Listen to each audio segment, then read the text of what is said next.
In the name of my ancestors, peace forever and always. I am the Angel Snubbing Up 7, and welcome once again to another edition of the Realities Temple on Earth. I am your host, your brother, and hopefully your friend, Ibn'rad. I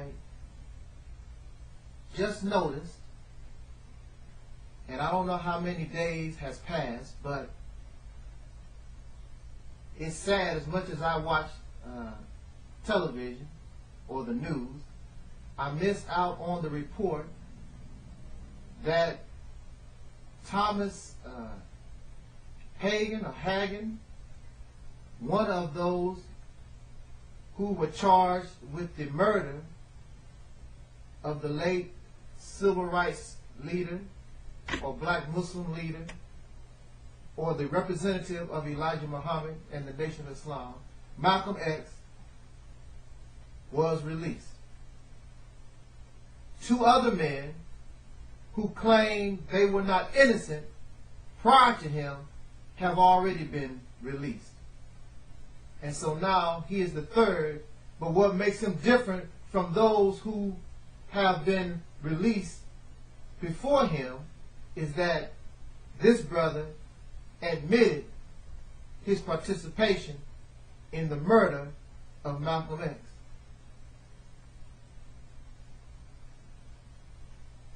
The murder of Malcolm X, the assassination of Malcolm, was a horrendous crime. His little girls watched him be cut down like some savage animal in the forest. They watched their father die on the floor of the Audubon Ballroom on February 25th, 1965. How horrible could that be? Can you imagine yourself as a child watching your father, the violence? And it was not white men or any other enemy of black people. It was black men that decided, for whatever reason, to mow down another black man. So before my time runs out on this video, I want to get your opinion on how do you feel about this murderer, and that's what he is, being released from prison. Many of us believe if these men were the killers of some great white icon, some Caucasian leader, they would not be released for no reason. Now, I'm not a lawyer for Caucasian people, as you know. But there are those, such as in the case now, President Ronald Reagan did not die, but he was shot, and he could have died. But as you know, the one who attempted to murder President Reagan, he is allowed to roam free. He has passes. And of course there was outrage when they found out that this man who shot the president is being allowed to go visit his parents and go to the store, escorted, but he still has these privileges. So in many cases, we must be fair. There are times, and I don't know exactly how they come up with these decisions in the court system. And there is bias against black people, there's no doubt. But there are many cases where there are Caucasians who have murdered prominent Caucasians, and in this case, the President of the United States was attempted murder. But they are also released or whatever. But that's a question all in itself. I want to know, how do we feel about this brother being released? And many of us, see, this is the sad thing about it. Many of us claim that we are believers in God. And if we are believers in God, then that means we must have compassion and mercy. When this man committed this heinous crime, he was a young man. He was foolish. And I don't know if he is sincere or not, but he has shown great remorse. And he has offered apology.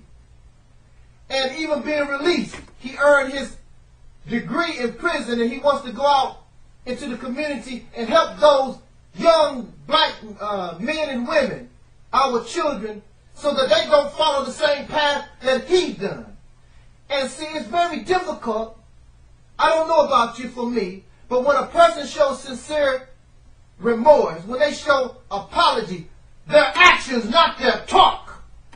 See, that's the problem with the relationship between black people in the United States and this government and the Caucasian citizens. What the Caucasian citizens in this nation don't understand is that this government has not shown remorse to the 300-year-old hell that they placed on the backs of black people in this country. They have not shown proper apology. They have not shown sincerity. So it's difficult to forgive and trust someone who just runs their mouth because they give you affirmative action, because they give you handouts. But still, a black man served more time for the same crime than a white man will. The same prejudice, the same type of Jim Crow, except it's now done in an overt type manner. But it still exists. And unless it directly affects you, and for many Caucasian people, it don't. So you really don't trip off of it. And even if you're black, unless it affects you directly, some of y'all are close to the white man, and you live a little comfortable, so those things don't bother you until you get in trouble. Then here you go running around screaming, it's racism, it's always been there. But as long as you and the Caucasian people are comfortable, as long as you can smile and skin and grin, everything is all right. But when something goes down and you know, see, you live in a fantasy world, some of y'all black people do. Because I got white friends. Because I'm in corporate America. Do you think that Louis Gates Jr. learned a lesson when this white police officer arrested him in his own house? No, he did not. There he goes again, skinning and grinning. Y'all never learn nothing. Because there has been no changing of no law. The bias is still there. The discrimination is still there. The prejudice is still there. Nothing has changed in the system because these systems are the same as they were prior to black people so-called being free. You freed the black man. You freed the citizens, so-called citizens of this country, the African Americans, but you maintain and you keep the same systems that were designed to oppress them, designed to harass the dark. So it is no shock that you have an immigration law in Arizona. But then again, that's a whole new subject because you started that. But now that your money is funny, like always, we always got to find a scapegoat for something. Mexican persons been coming back and forth across the border as long as this country been in existence. Because you like that cheap labor. You like having somebody to always look down upon. And if you're not looking down upon black people, now you found somebody new dark that you can discriminate and have a good time and make them the new slave. You like that. And then there are black people, because they have bad relations with Mexicans, join the bandwagon. But you don't understand that as long as you are dark, this racist Caucasian people have attacked and oppressed all dark people, including the so-called Mexicans.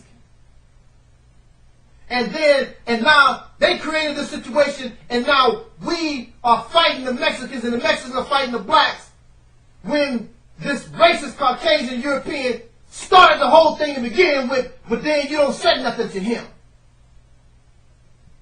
We are so wacky.